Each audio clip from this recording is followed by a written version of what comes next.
Hi guys, it's Lorabai, or Maddie, and today I'm reading chapter 30 of Murder Trending by Gretchen McNeil.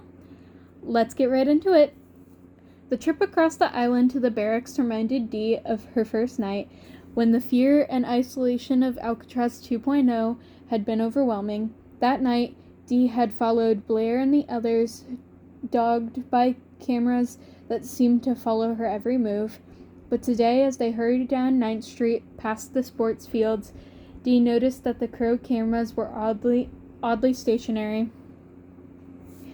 Instead of shadowing them, they just stared straight ahead, only picking up what crossed directly in front of their lenses. When they reached the barracks, Dee took the initiative and marched straight up to the first set of houses. It wasn't so much bravery as martyrdom. Her friends had suffered enough because of her. Dee took a deep breath and rang the doorbell. All she got in response was silence, although that was to be expected. It wasn't as if the Avon lady did her rounds on Alcatraz 2.0. A ringing doorbell might mean a visit from one of the postman's killers, and if it had been Dee, there was no way in hell she would have answered. "Anyone know who lives here?" she asked. "Dude at the library." Ethan replied. Tall silver fox. I think his name's Steve. Steven? Steve-O? Because Steve-O is such a common name, Griselda said. She stood back on the sidewalk, arms folded across her chest, refusing to participate. Dee tried again, knocking this time. "Hello, Steve?" She tried to sound neighborly. "This is Dee from down the street. Are you home?" Griselda sighed. "I'm sure that'll work." "I'll do recon," Ethan said. He leaped off the edge of the porch like he was launching himself off the side of a cliff, hit the grass in a crouch, and immediately somersaulted around the side of the house. "Try the handle?" Niles suggested. He stood at Dee's shoulder, with Mariah tucked in behind him, peeking out around his narrow shoulders. "Maybe it's unlocked?" Dee glanced at him out of the corner of her eyes. "In your 7 months, 1 week, and 6 days on Alcatraz 2.0, have you known anyone to leave their front door unlocked?" Niles pursed his lips. "No, but everything else seems to be unlocked today. Why not the barracks?" "Good point." Dee gripped the handle and twisted. It turned, and the door swung inward. "Blinds are drawn," Ethan said, jogging back to the porch. "Can't see shit. Want me to bust down the..." He saw that Dee had already opened it and his face fell. "Aw, man, I never get to have any fun." "You can go first," Dee suggested. "Wouldn't that be a blast?" He winked at her. "You know me so well." Yes, Niall said irritably. "You two are soulmates.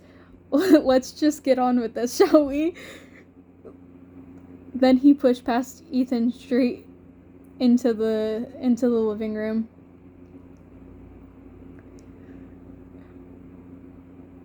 "Dee and Ethan are soulmates?"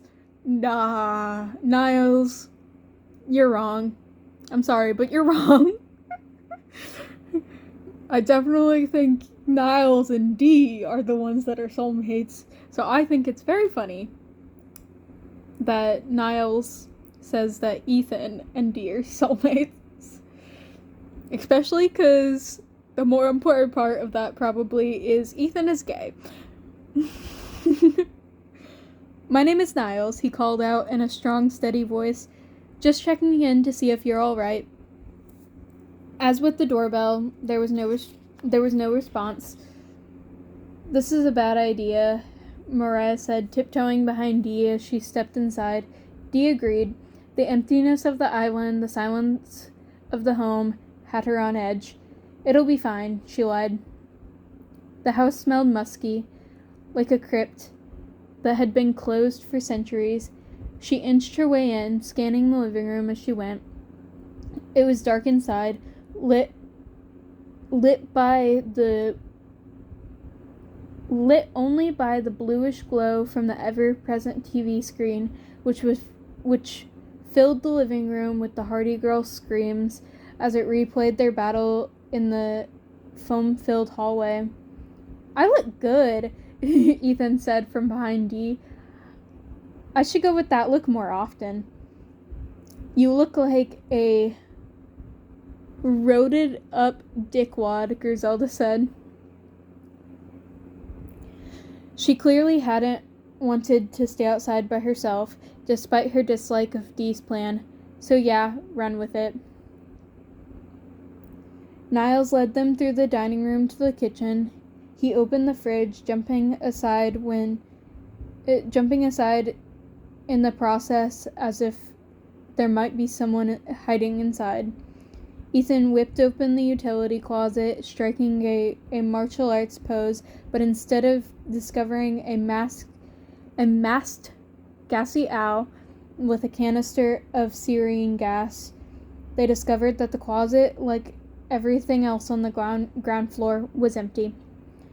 "That leaves upstairs," Dee said, staring up the darkened staircase. Griselda swept her hand across her body, gesturing for Dee to go first. "After you." Dee knew the moment she set foot on the stairs that she was in the presence of death. She couldn't have explained exactly how, though. Was it a smell, a heaviness, a premonition? Authors frequently used phrases such as "death hung in the air" to describe the discovery of a murder scene, and Dee always thumbed her nose at those cliches right up until she experienced it for herself. Dee had known there was something wrong in Monica's room. When you cohabitate with a person long enough, you internalize the sounds and rhythms of their everyday life, and that afternoon had been off, weird, different.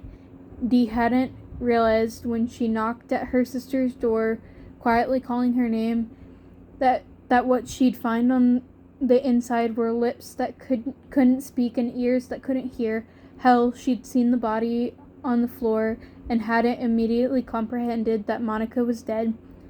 Afterward, Dee understood what those authors had been talking about. There was a scent Dee couldn't shake. It clung to her clothes and to her hair and to the inside of her nostrils, and no number of showers, no amount of scented body wash or perfume could get rid of it.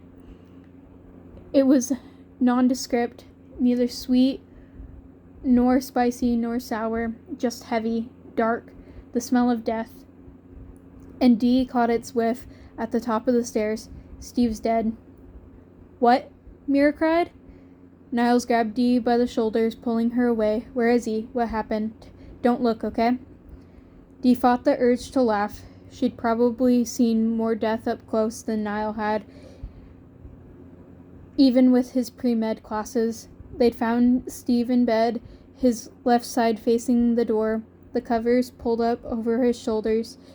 His body was curled into a loose fetal position, as if he were sleeping. But his skin was tinged purple-gray, his chest was unmoving, and his eyes were open but unseeing. Dee knew he wasn't going to wake up, ever. It only took half an hour to check all of the barracks on Alcatraz 2.0. At first, Dee and her friends went as a group, but after 3 or 4 houses, they split up, searching 2 duplexes at a time.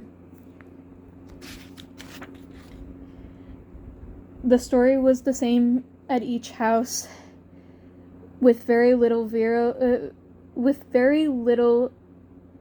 variation. Corpse in bed, corpse on the sofa, corpse slumped over the dining room table, all without marks on their bodies or any clue as to how they died.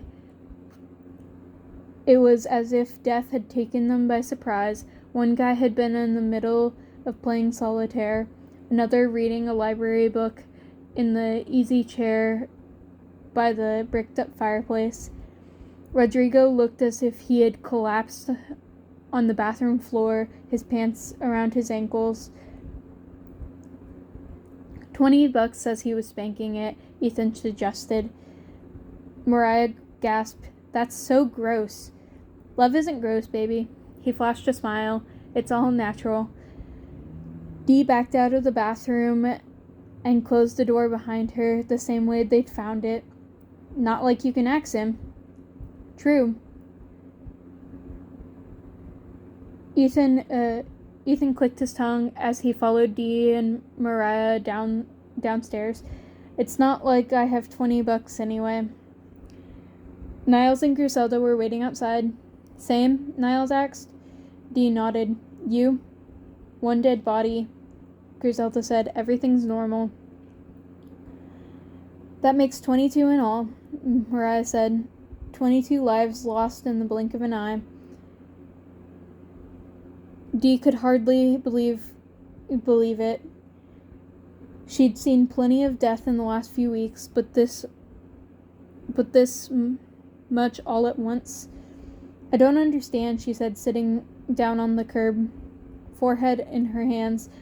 Why are they all dead? Mariah sat beside her. And why wasn't any of it on camera? Dee's head popped up. That's right. The cameras inside the barracks, they were all dark, and the postman feed is still not showing the postman feed is still showing the Death Row Breakfast Club. Niles cleared his throat. Can we stop calling us that?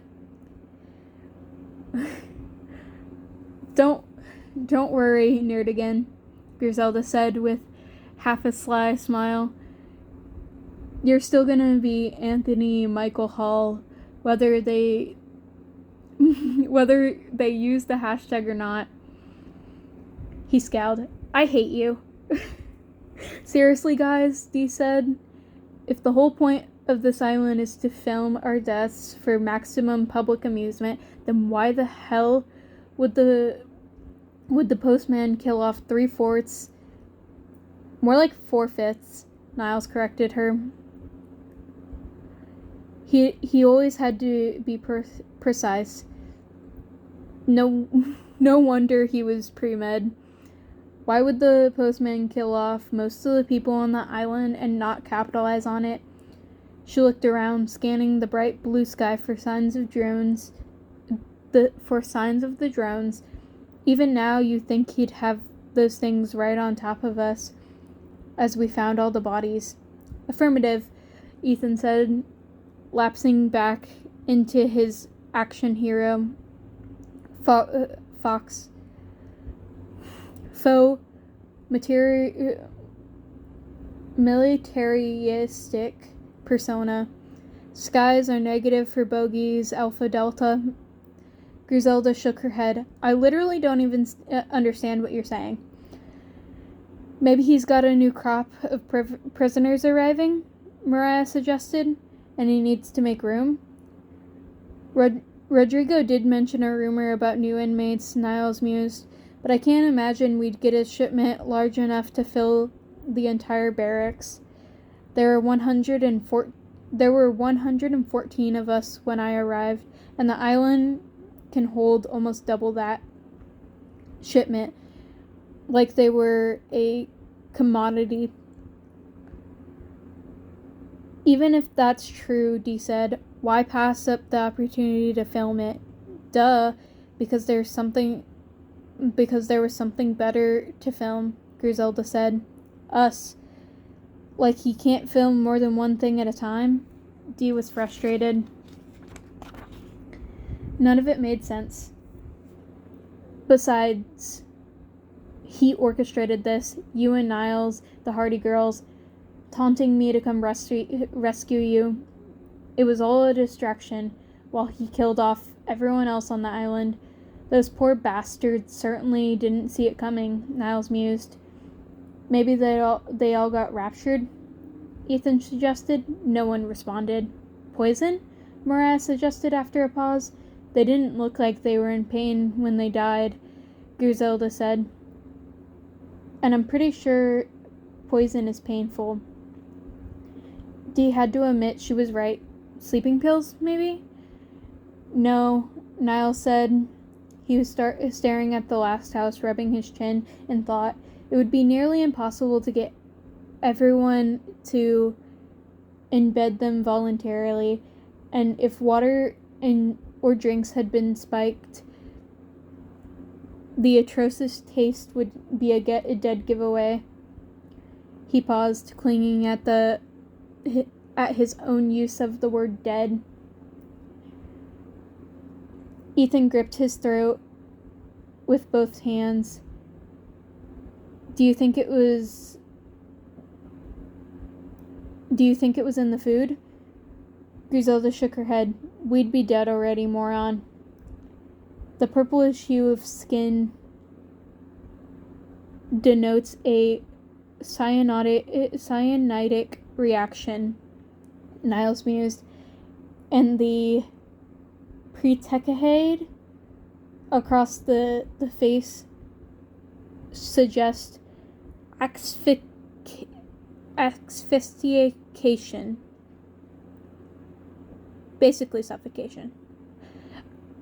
My guess is that they were gassed. The houses must be wired for it. He pointed to a vent on the outside of the nearest house. The postman could have installed a valve to cut off the fresh air and replace it with a quick and lethal axphenite? A fistinite? A gas.